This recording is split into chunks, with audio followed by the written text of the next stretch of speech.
Hi guys, good evening guys.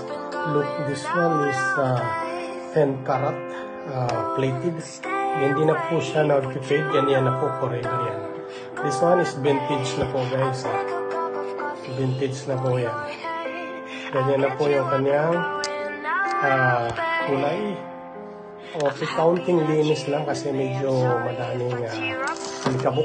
At saka pag na-brush pa yan, matatanggal pa yan ng mga ganyan. Kasi nakadikit lang yan, parang dumi na nadikit. Alright? This one is rare item. Talagang ano na po siya, antique.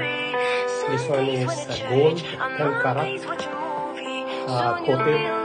Makapal yung pagkakakot niya, so hindi na po siya mag-fade. This one is made in Italy. Sobrang ganda nito. Mas makintab ito sa personal. Ayan po ang kanyang serial number. Okay. Ang kinagandahan dito, sobrang ganda ng kanyang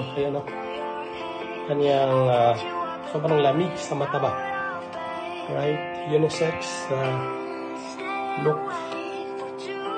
Gold na po siya. Sobrang ganda. Ayan po. Nakikita nyo yung authenticity nito dyan guys. Look.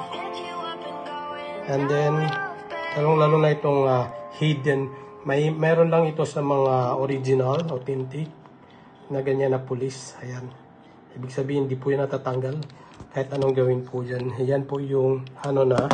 At saka guys makita mo man na medyo may scratch. No scratches po yan.